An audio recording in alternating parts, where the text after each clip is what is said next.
હિન્દુ ધર્મમાં કુળદેવી દેવતાઓનું વિશેષ મહત્વ રહેલું છે। આ માત્ર રક્ષક જ નહીં પરંતુ પરિવારના સંરક્ષક માનવામાં આવે છે। કુળદેવી દેવતાની પૂજા અનેક વર્ષોથી લોકો કરતા આવ્યા છે, જો કે આ એક પરંપરાનો હિસ્સો પણ છે। માનવામાં આવે છે કે કુળદેવી દેવતાની ઉપાસનાથી જીવનમાં સુખ, શાંતિ અને સમૃદ્ધિ બની રહે છે। જો કે આજના આ સમયમાં ઘણા લોકોને કુળદેવી દેવતા કોણ છે એ વિશે ખ્યાલ હોતો નથી। આમ તમને પણ જો આ અંગે કોઈ જાણકારી નથી તો તમે શું કરશો? કઈ રીતે જાણશો કે તમારા કુળદેવી કે દેવતા કોણ છે?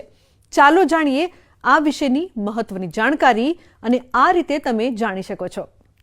પૈતૃક સ્થાન પરથી કુળદેવી દેવતાની જાણકારી લો। દરેક હિન્દુ પરિવારમાં એક ગોત્ર હોય છે જેમનો વંશ પરંપરા દર્શાવે છે। આ ગોત્ર હેઠળ એક વિશેષ કુળદેવી દેવતા હોય છે। આમ તમે તમારા પરિવારમાં કોઈ ઘરડા વ્યક્તિને પૂછીને આ વિશે જાણકારી મેળવી શકો છો। આમ તમે ગોત્ર પરથી સરળતાથી કુળદેવી દેવતાનું નામ જાણી શકો છો। પરિવાર તેમજ સમાજના જાણકાર વ્યક્તિ પાસે આ જાણકારી હોય છે। મંદિરમાં તેમજ પૂજા સ્થળથી પણ જાણો। ઘણીવાર કુળદેવી દેવતાની જાણકારી એ મંદિરમાંથી મળી શકે છે જ્યાં પરિવારની પારંપરિક પૂજા થાય છે। લગ્ન, બાબરી તેમજ પિતૃ તર્પણ જેવા અવસર પર દેવી દેવતાની મંદિરમાં પૂજા પણ કરવામાં આવે છે। તમે ગામથી દૂર રહો છો તો પરિવારના મોભીને પૂછીને આ વિશે જાણકારી મેળવી શકો છો।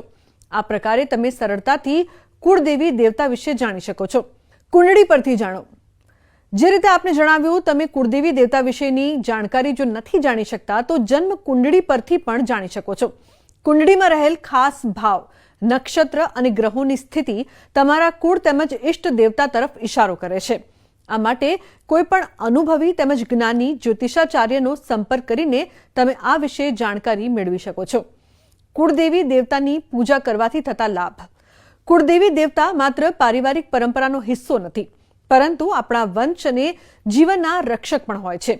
આ માટે પ્રાચીન કાળથી શુભ કાર્ય જેમ કે લગ્ન, બાબરી તેમજ ગૃહ પ્રવેશ જેવા અનેક સારા કામ કરતા પહેલા કુળદેવી દેવતાની પૂજા કરવામાં આવે છે।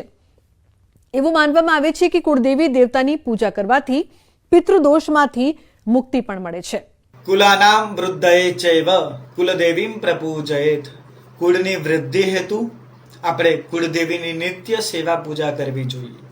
ઘણા લોકોને આપણે પૂછીએ કે તમારા કુળદેવી કોણ છે તો ખ્યાલ નથી હોતો।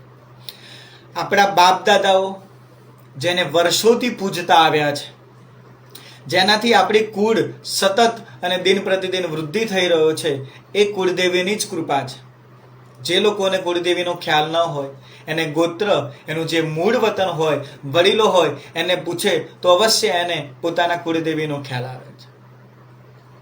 લગ્ન સંસ્કાર હોય, બાળકના જન્મ પછી ચોલ ક્રિયા એટલે બાબરી વિધિ હોય કે પછી તમે તમારું પોતાનું ગૃહ એટલે કહેવાય ઘર લો, ત્યારે અવશ્ય કુળદેવીની પૂજા કરી અને પછી જ તમે કાર્યનો આરંભ કરી શકો છો। 24 કલાક કોઈ આપણું રક્ષણ કરતું હોય તો જન્મ આપવા વાળી માં છે અને બીજી આપણી કુળદેવી છે। એટલે કુળની વૃદ્ધિ જેને કહેવાય કે કોઈ પણ કામ જ્યારે અટકી જાય છે, આપણને બધા જ ભગવાન ઉપર, બધા જ માતાજી ઉપર શ્રદ્ધા હોય છે, એ શ્રદ્ધા રાખવી જોઈએ। પણ જ્યારે કઠિનમાં કઠિન કોઈ પ્રશ્ન આપણા જીવનમાં આવી જાય અને કુળદેવી પાસે જો તમે પ્રસ્તાવના કરી રજૂઆત કરો તો અવશ્ય આપણી કુળદેવી, આપણી માં એ આપણું બાળકની જેમ સમજી અને આપણા કુળની વૃદ્ધિ કરી અને આપણા બધા જ પ્રશ્નોનું નિવારણ લાવે છે। વર્ષમાં અવશ્ય એક દિવસ તમારે કુળદેવીના ત્યાં જવું જોઈએ। નવરાત્રિમાં કે એમાં વિશેષ નૈવેદ્ય માતાજીને જે પ્રિય હોય એ નૈવેદ્ય બનાવી ભાવથી અર્પણ કરવામાં આવે તો આપણા ઘરમાં સુખ, શાંતિ અને સમૃદ્ધિ રહે છે। કુળદેવીની કૃપા હોય તો માણસ સમસ્ત રીતે, શ્રેષ્ઠ રીતે બધી જગ્યાએ પ્રગતિ કરી શકે છે।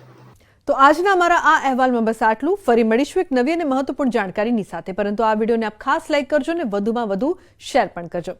નમસ્કાર।